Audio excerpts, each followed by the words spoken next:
날씨가 점점 이렇게 따뜻해지고 있는 것 같아요. 봄이 오면 봄 같은 느낌을 줘야 되는데 뭐 작년과 또 2021년은 봄 같지 않은 봄을 맞이하는 것 같습니다. 그래서 봄이면 항상 이제 날씨가 풀리고 어딘가를 위해 나가도 되겠다 이런 마음인데 집에만 있어야 되는 이런 상황이 좀 아쉽기도 하고요. 제가 중학생 때 그 한국사 선생님, 이 역사 선생님이 너무 좋은 거예요. 제가 중학교 때. 그러니까 역사 선생님 한마디 한마디가 이게 주옥 같고 그 역사를 우리가 왜 배워야 되냐? 막 역사를 모르는 민족에게 미래가 없다 막 하는데 내가 진짜 한국사 공부 열심히 해야겠구나. 그 중학생 때 이런 생각이 많이 들었던 것 같아요. 그래서 역사 공부를 열심히 했는데 그 한국사를 공부하면 할수록 한 나라가 망하고 또 다른 나라가 세워지고 그 나라가 부흥하고 갑자기 또 다른 강대국이 튀어나와서 그 나라를 멸망하게 하고 이게 그냥 수많은 반복인 거예요. 이 역사의 흐름이 뭐 다른 내용은 없고 그냥 한 나라가 망했다가 다시 다른 나라 등장했다가 또 다른 나라 등장하고 이 나라 망했다가 영원한 왕조가 없다는 거죠. 그리고 가만히 보니까 그 모든 나라 이 나라가 망한 이유 있잖아요. 멸망한 이유가 다 똑같은 거예요. 그냥 그런 것 같아요. 그 마지막 왕 때 왕의 행태라든지 왕의 모습이나 뭐 그 시대의 흐름은 어땠는지 뭐 부정부패가 심했냐 지휘관들이 무능했냐 그러니까 이런 이유가 다 똑같은 거죠. 뭐 이런 게 없이 망한 나라는 없더라고요. 그래서 이 부분만 보면 되겠구나. 그리고 이 역사 수만 년의 역사를 주관하시고 운행하시는 분이 하나님이잖아요. 그렇죠? 우리가 한국사를 물론 배우지만 그 하나님의 역사가 기록된 게 성경이고, 그렇죠? 그러면 성경에서 말하는 성경 역사도 있을 거 아니에요. 성경 역사. 이 성경 역사를 보니까 의도 똑같은 거예요. 이 민족이 멸망하고 다시 회복하고 다시 또 재앙이 임하고 다시 회복하고 그러니까 영원한 왕조가 없고 영원한 민족이 없고 그냥 망했다가 다시 회복했다가 이거의 일종의 순환처럼 성경 역사가 똑같이 반복되더라. 그리고 성경 역사를 또 보니까 그 이유도 다 동일한 거예요. 어찌 보면 뭐 멸망하는 이유도 동일하고 재앙이 임했던 이유도 동일하고 그 기준 그 키가 복음이 상실됐냐 아니면 복음이 회복되었냐 이거밖에 없는 것 같더라고요. 뭐 제가 뭐 수십 년 신학을 배운 건 아니지만 뭐 짧게 배웠는데도 그냥 복음이 상실됐냐 복음이 회복됐냐에 따라 이 나라가 다시 회복하냐 다시 멸망하냐 이거밖에 없더라고요. 한국사처럼. 근데 우리가 이 흐름을 인지하지 못하고 무감각하게 그냥 보내버릴 때가 굉장히 많아요. 이 세상을 살아가면서 어찌 보면 우리가 이 역사를 알아야 이 시대의 흐름을 알아야 우리가 대비를 하고 대처를 하잖아요. 그렇죠? 그래야 온갖 대처도 할 건데 우리가 이것들을 모르고 인지하지 못하고 있을 때 사단은 쉼없이 우리에게 전쟁을 걸고 있어요. 그래서 오늘은 좀 사단의 전략을 볼 건데요. 사단의 전략은 이 시대에 향해서 사단이 계속 공격하는 그 전략은 제가 예전에도 한번 대학부 예배 때 말했던 게 같은데요. 이 명상 이거 하나 가지고 지금 전 세계를 다 파고 있어요. 명상이 엘리트들 뭐 기업인들을 건들거든요. 왜냐하면은 이 똑똑한 사람들을 건드는 방법은 이것밖에 없는 것 같은 거예요.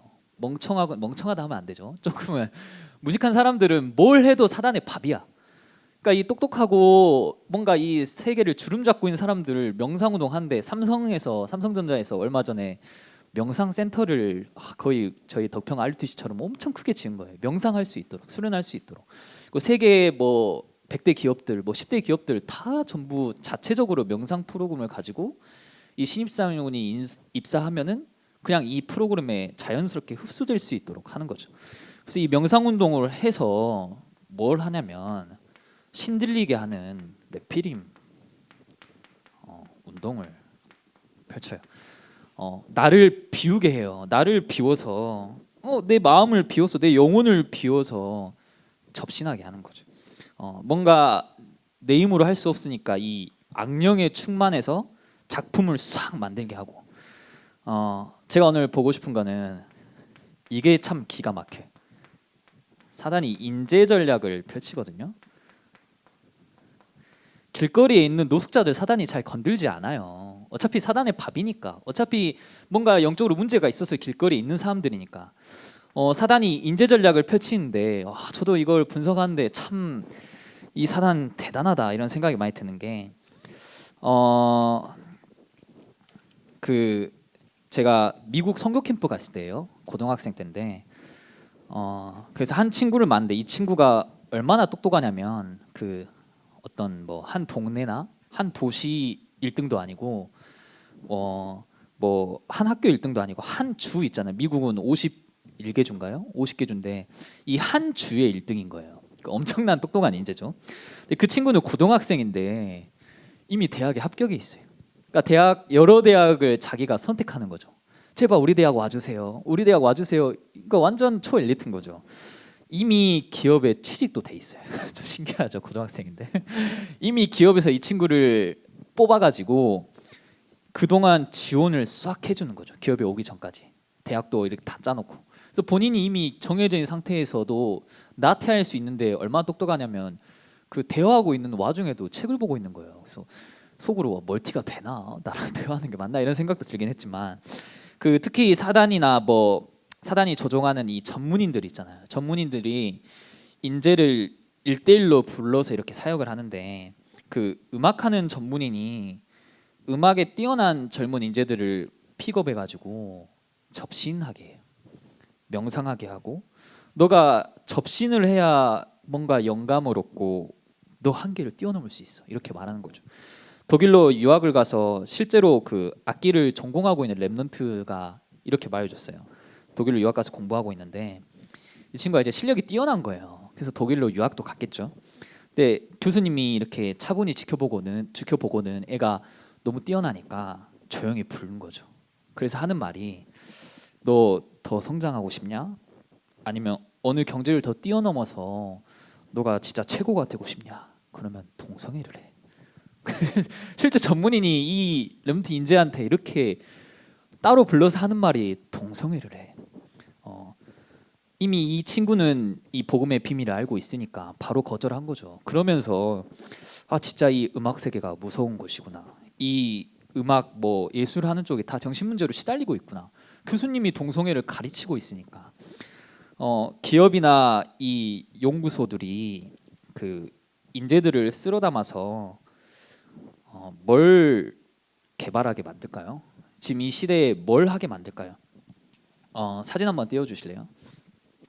최근 기업들 특히 아마존, 구글, 한국의 네이버, 카카오, 아마존, 구글, 네이버, 카카오는 IT 기업이잖아요. 인터넷 기업이에요.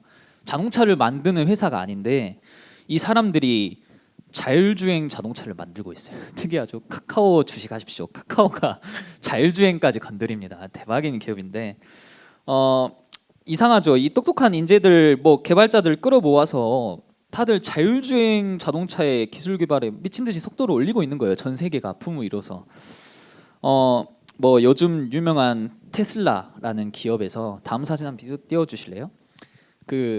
CEO가 레벨 5라는 자율주행 기술을 개발했다는 거예요. 그러니까 저도 최근에 발견했는데 자율주행 기술이 0단계부터 레벨 5단계까지 총 6단계가 있대요. 그러니까 이렇게 분류를 해놓은 거예요. 레벨 3단계부터는 이제는 사람이 필요가 없는 그러니까 레벨 5단계를 지금 현재 기술 개발을 했다는 거예요. 그러니까 사람이 전혀 안 타도 되고 그냥 자동차 혼자 굴러갈 수 있는 그러니까 아직 상용화는 안 됐지만 이미 거기까지 개발이 됐다는 거겠죠. 근데 더 기사를 찾아보고 어떤 기업의 이 개발을 하는 기업의 내면의 어떤 방향이나 개발자들이 하는 말을 제가 봐버렸는데 다음 사진 거기에 멈춰주세요. 그냥 이전에 개발자들이 뭐라고 하냐면 이제는 AI가 인간 운전자를 대신해서 포인트가 이거예요. 절대 사고가 나지 않게 할 거다. 인간보다 훨씬 더 똑똑하고 신뢰할 수 있는 운전자를 우리는 원하고 개발하고 있다. 교통사고로 한 해 수만 명이 사망하고요. 사고의 원인 90%가 인간의 과실이래. 자동차의 결함보다는. 그렇다면 우리가 더 뛰어난 운전자를 만들면 되는 거 아니냐. 개발자들이 하는 말이에요. 더 이상 우리 인간의 과실로는 사고 안 날 거야. 이런 주장이더라니까요. 훨씬 우리는 똑똑하고 정밀한 인간 운전자를 원한다. 완전 창세기 3장이잖아요. 그렇죠? 이제 인간의 생사, 예기치 않게 죽고 사는 것 이것마저 인간이 컨트롤하겠다는 거죠. 더 이상 우리 과실로 사망하지 않을 거야. 더 이상 우리 과실로 어떤 우리의 한계로 사고가 나지 않을 거야. 완전 저는 보면서 이 깊은 근본에 이것들이 심어져 있구나. 다음 사진 한번 띄워주실래요? 요즘 사람들이 얼굴 생김새도 다 다르잖아요, 그렇죠? 체격도 다르고 뭐 성격도 다르고 운동 능력도 다 다르고 지능도 조금 다 달라요. 심지어 여기 뭐 쌍둥이인 우리 승유지도 다르죠. 생김새가 달라요. 성격도 다르고 똑같은 사람이 이 지구에 단 한 명도 없어요. 물론 뭐 닮은 꼴이 존재하긴 하지만 한 명도 똑같은 사람이 없는데 그 원인이 바로 이 DNA 때문이라고 해요. 특히 이 DNA 때문에 한국 사람들은 본인이 아무리 운동 능력이 좋아도 저 서양인들 어떤 신체 능력이나 근육량 이런 거를 못 따라가는 거예요. 그러니까 뭐 육상, 뭐 구기 종목, 뭐 이런 거에 동양인들 성적이 처참하잖아요. 동양인들이 못해서가 아니라 DNA 자체가 미식축구 우리나라 아이 처참해요. 그게 DNA 때문에 이 어쩔 수 없는 운동 능력 때문에 어쩌다 한 명 거기서 성공하면 막 와 대단하다. 그렇죠. 류현진 한 명 성공하니까 와 대단하다. 미국엔 널리고 널렸는데 2020년에 작년이죠. 사진 한번 띄워주실래요? 노벨 화학상을 여성 과학자 2명이 탔어요. 노벨 화학상을 탔는데 어마어마한 뭔가 실험이나 개발을 발견을 했겠죠. 이들이 발견한 게 뭐냐면 유전자 가위 뭐 이런 걸 발견했대요. 이걸 발견하고는 다음 사진 띄워주시면 이제는 이 DNA를 가위로 자르듯이 어떤 특정 부위를 잘라가지고 거기다가 주입해서 육체적인 특징을 바꿀 수 있는 거예요. 그러니까 우리의 신체적인 특징을 바꿀 수 있는 거예요. 무섭죠. 그래서 이제 어떤 실험을 하냐면 다음 사진 띄워주세요. 한국 사람이 운동력이 좀 딸려요. 어쩔 수 없잖아요. DNA 구조상. 근데 유전자 가위로 잘라가지고 주입시킨 다음에 변형시켜서 저 서양인의 키와 근육 DNA를 끼워 넣는 거죠. 한국인인데, 한국인 엄마 아빠에게 태어났는데, 한국 사람인데 엄청난 능력을 가진 저 NBA 뛸 수 있는 신체 구조를 가진 유전자를 가진 사람으로 탄생시키는 거예요. 저도 뭐 눈이 안 좋은데 몽골인 눈 집어넣어가지고 시력 3.5 만들 수 있고 그렇게 된다니까요. 부모에게 유전병이 있어요. 어쩔 수 없잖아요, 유전병. 근데 아이가 태어나기 전에 유전병 항체를 집어넣어 버리는 거예요. 그러니까 유전병에 이제 걸리지 않게 하는. 근데 이 인간을 상대로 한 유전자 실험이 좀 윤리적으로 좀 그렇잖아요. 그래서 전 세계적으로 법으로 막아놨어요. 못하게. 인간을 실험으로 상대하지 마라 하고 다 전 세계적으로 조심스러워요. 이 조그만 거 하나 하고 우리 허락 맡아가지고 했습니다 이런 수준인데, 근데 딱 한 나라 어딜까요? 이 차이나 중국이라는 한 나라는 이건 무시하고 그냥 인간 실험을 계속하는 거예요. 뭐 적극적으로 이런 DNA 실험을 하고. 현 중국이 어떤 나라죠? 공산국가잖아요. 복음을 막고 기독교인들을 추방시키고 하나님을 부인하고 완전 하나님 없는 나라. 선교사님들이 본인 이름 대신 가명 쓰고 들어가서 하잖아요. 본인 이름이 다 검색에 나와버리니까. 지금 그 나라가 어떠한 일을 하고 있는지. 그래서 다음 사진 보여주시면 이제 더 나아가서 이제는 유전자를 변형해서 날개 달린 인간, 뭐 하늘을 나는 인간, 이게 먼 미래에 갔나요? 실험을 하고 있어요, 실제로. 이미 수십 년 전부터 하고 있고 초능력으로 가진 인간을 만들고 싶어 하는 거예요. 이 DNA를 해서 저 멀리 있는 이야기가 아니더라고요. 저는 이거 말도 안 된다 이렇게 생각했는데 진짜 이 인간이 이거 막 개발하려고 계속해서 실험을 하고 있으니까 저는 처음에 뭐 자율주행 이런 거 만들어진다니까 대단하다. 진짜 인간의 기술이 어디까지냐. 진짜 편리하겠다. 이 정도 생각이 그쳤어요. 저도 몰랐어요. 이런 것들을. 이런 사단의 전략이나 이런 흐름들을 모르고 인지하지 못하고 넘어가고 있을 때 뭐 DNA 개발하면 이제 우리 질병 치유되겠구나. 이제 더 이상 불치병도 없겠구나 이런 생각을 했는데 우리가 모르는 사이에 그 근본에 하나님처럼 되고자. 인간은 하나님 없어도 돼. 이런 마인드잖아요. 이제 더 이상 하나님 필요 없어. 하나님의 존재가 느껴지지 않는 시대가 도래하고 있는 것 같아요. 왜냐? 우리의 죽음도 컨트롤할 거니까. 그렇잖아요. 내 유전자도 컨트롤할 거야. 내가 태어나고 싶은 대로 태어날 거야. 내가 저 신체 능력 가지고 태어날 거야. 우리는 이런 게 일어나고 있는지도 모르고 가만히 있을 때 사단은 어떤 전략을 펼치고 있는지 완전 창세기 3장 그리고 여기서 시작된 창세기 6장과 11장의 이런 끝판왕이잖아요. 그렇죠? 하나님 없이 살 수 있다. 나 하나님 없이 잘 살 수 있다는 이런 마인드잖아요. 저도 이걸 보는데 참 이럴 수가 있을까 이런 생각도 많이 하게 된대요. 그래서 시대마다 뭐가 계속 발생하냐면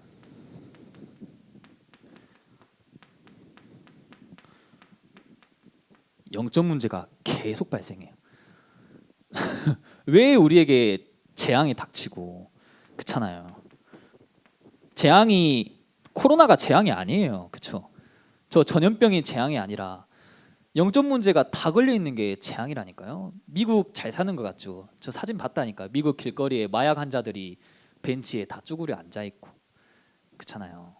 그 어떤 노숙인들 그 잘 사는 나라에 노숙자들 길거리에 사람들 쫙 있고 집에 들어가라 해도 안 들어가. 집이 있는데도 안 들어간다니까요. 완전 정신병 시대가 도래해 버렸어요. 정신병원에 사람들이 약만 처방해서 가는 거예요. 입원할 자리가 없어서. 입원하고 싶은데 입원할 자리가 없어요. 뭐 우울증약, 공황장애약 이런 걸 먹지 않으면 인생을 버틸 수가 없고 수면제를 먹지 않으면 잠을 잘 수가 없고 이런 사람들이 굉장히 많다니까요. 근데 사람들이 이 영적 문제나 이런 사단의 전략들을 몰라요. 그러니까 한마디로 영적으로 무지한 거예요. 그러니까 완전 영적으로 아무것도 모르는 상태인 거죠. 그래서 사단의 심부름으로 막 이런 개발들 한다니까요. 이런 유전자 공학을 만드는데 막 의리란 의상 신전 짓고 막 다 하는데 왜 만드는지 몰라. 그냥 돈이 되니까 삶의 질이 높아질 것 같으니까 왜 만드는지도 모르고 그 결과가 어떻게 되는지도 모르고.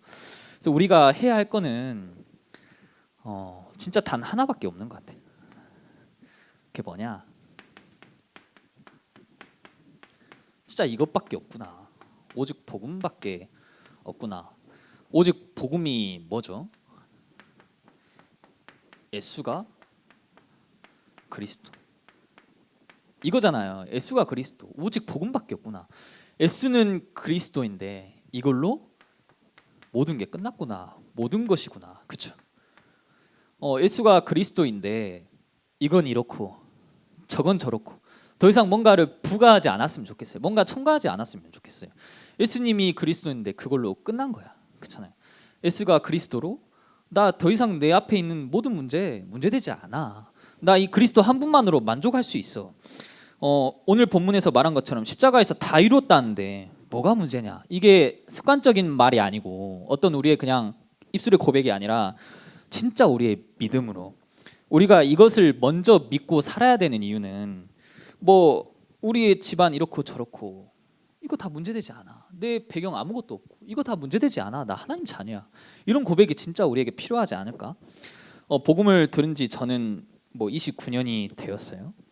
그렇게 복음을 외치고 있는 동안에 저는 이런 말을 가장 잘 이해할 수 없는 것 같아요. 과거에는 뜨거웠는데 지금은 신앙생활 오래 하다 보니까 식었다. 뭐 이런 얘기를 저는 잘 이해가 안 돼요. 저는 잘 모르겠어요.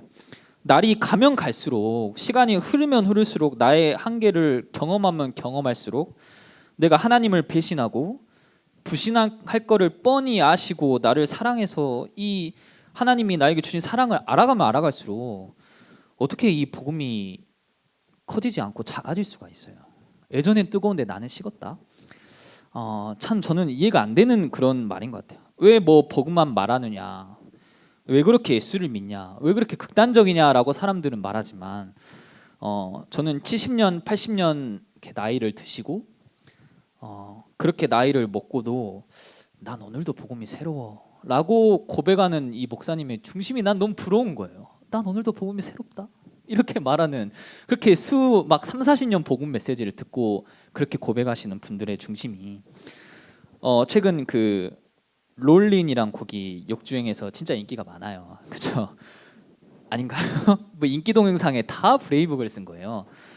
특히 우리 여기 계신 뭐 애비역들, 그렇죠? 우리의 마음을 아주 시원케 하는 그렇죠? 제 마음도 굉장히 시원케 했어요. 노래가 너무 좋은 거예요. 보다 보니까 나도 브레이브걸스 좋아하네. 옛날엔 안 좋아했는데 자연스럽게 좋아해지는 그들의 인생을 보니까 저보다 나이들이 다 많아요. 그러니까 너무 있다가 뜬 거죠. 한참 지난 후에 뜬 거죠. 그래서 사람들이 이것 때문에 더 좋아하는 것 같은데 제가 말하고 싶은 거는 이 곡을 작곡한, 그러니까 이 그룹을 키워낸 그 용감한 형제라는 사람이 있어요. 회사 대표인데 저는 이 곡이 뜨기 전에 그 유튜브 기독교 방송에서 나와서 간증하는 걸 봤거든요. 너무 소름이 돋는 거예요. 이 용감한 형제 이분 막 몸에 문신이 막 이렇게 있거든요. 그리고 인상이 너무 싸나워요. 너무 무섭게 생긴 거예요.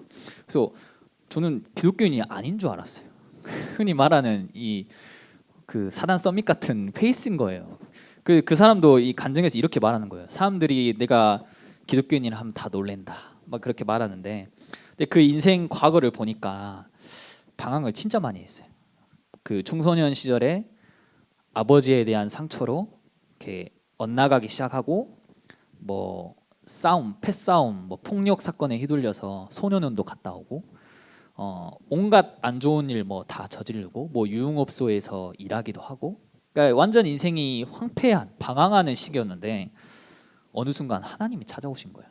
이 사람에게. 그래서 간증에서 막 나 하나님 자녀입니다. 내 과거는 발판이에요. 이런 정체성이 엄청 강한 거예요. 그 이후로 그 하나님 만나주신 이후로 하나님 이 사람에게 모든 축복을 다 쏟아 부으시는데 우리가 아는 그 히트곡만 수십 곡인 거예요. 이 사람이 만든 곡만. 근데 이 사람이 어떻게 평상시에 고백하냐면 매 순간 내 쓰는 곡과 모든 영감도 하나님이 주신 것이지 내가 하는 게 아니다. 너무 멋진 고백이잖아요. 본인이 작곡을 하면서 이 영감 내가 한 게 아니야. 기도 제목은 내가 나의 사업과 하는 일이 주님의 기업이 될 수 있게 해주세요. 이거를 간증해서 말하더라니까요.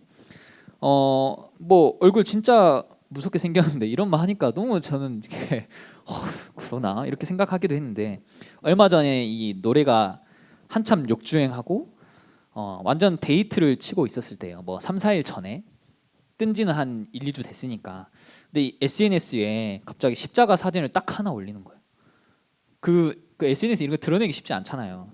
그러면서 뭐라 하냐면 주님의 고난과 이 십자가의 의미를 온전히 깨닫지 못하고 내가 영광의 자리만 구하지 않는지 돌아본다. 그걸 딱 올렸어요. 높아지고 대접받기를 즐기는 본성을 꺾고 가장 낮아지시고 먼저 섬기신 주님의 삶을 본받게 하옵소서. 대단하죠.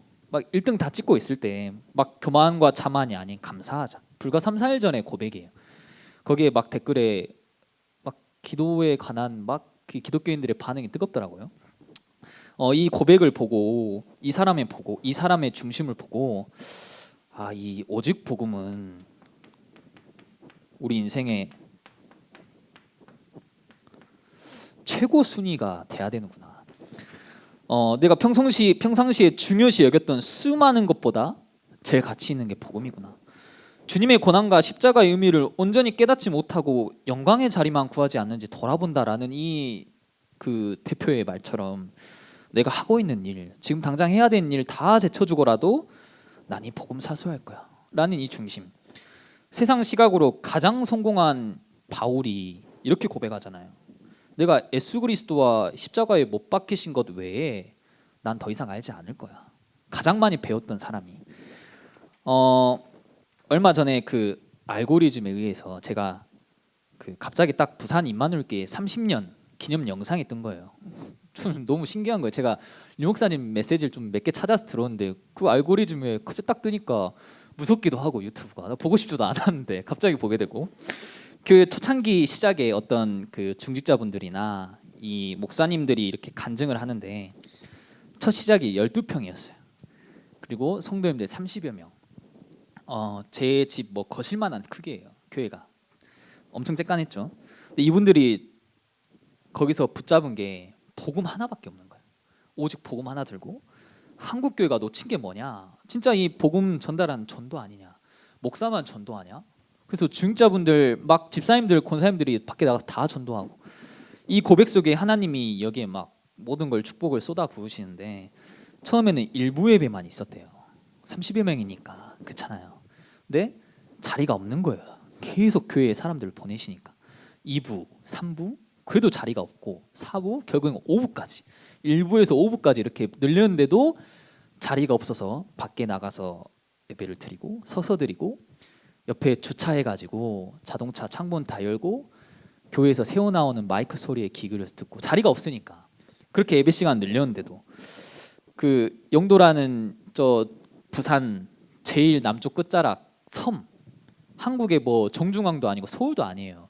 근데 여기에 일요일날 밤에 전국 각지에서 이 메시지 듣고자 오는 거죠. 말도 안 되죠. 서울도 아니라니까요. 정중앙도 아니고 저 부산 남쪽 끝 광주에서 출발하면 5시간 걸리죠. 영도까지. 4시간이에요? 그래서 뭐 사단의 공격도 있었어요. 뭐 예배도 못 드리게 하는 방해도 있었고 막 밖에 전도 금지령 이런 거 내리기도 하고 노회에서 막 산전수전 다 겪었는데 하나님이 축복하시면 막을 수가 없는 거죠. 이들이 뭘 붙잡았을까? 전 저거라고 생각해요. 오직 복음. 복음밖에 어차피 없었고 그래서 우리가 이 복음을 진짜 붙잡고 오직 복음 해야 된다. 근데 이걸 할 수 있는 열쇠는 단 하나밖에 없는 것 같아요. 진짜 단 하나밖에 없어요. 말씀밖에 없어요. 사단이 그 자기 나름대로 영적 전쟁에서 승리하려고 막 탱크, 전투기, 비행기 이런 거 다 끌고 와요. 그렇잖아요. 나름대로 최신 장비 개발해가지고 다 끌고 온다니까요. 이 짓거리 다 하잖아요. 인재들 데려가가지고 이상한 거 개발시키고 다 하는데 이 말씀은 핵폭탄 같은 거예요. 그냥 한 방에 팡 하고 끝내버릴 수 있는. 말씀은 곧 하나님이시라 했으니까. 그렇죠. 사단이 유일하게 여기에 무릎 꿇으니까. 사단은 우리를 무서워하지 않아요. 박성준을 전혀 무서워하지 않아요. 근데 사단은 말씀을 붙잡은 우리를 무서워하는 거예요. 그리스도를 붙잡은 우리를 그냥 벌벌 떤다니까요. 대학부의 방향이기도 하죠. 요한복음 8장 31절 32절. 너희가 내 말에 거하면 참으로 내 제자가 되고 진리 곧 그리스도가 너희를 자유롭게 하리라. 저는 이 구절이 딱 처음 묵상했을 때 충격이었어요. 제 기준을 완전 바꾸는 시간표였어요. 제 나름대로 막 제자의 기준, 내 제자는 이런 거야, 막 내 신앙생활 이런 거야 했는데 그게 아니더라고요. 우리가 정말 복음의 말씀 붙잡고 여러분이 또 1년 또 한 학기 시작했는데 정말 이 복음 앞에 또 말씀 앞에 붙잡고 사단의 공격과의 싸움에서 이겼으면 좋겠습니다. 자, 기도하겠습니다. 하나님 감사합니다. 하나님 보잘것없는 우리에게 이 복음을 허락하시고 또 이 복음을 붙잡을 수 있도록 매일 말씀으로 우리를 허락하시니 감사합니다.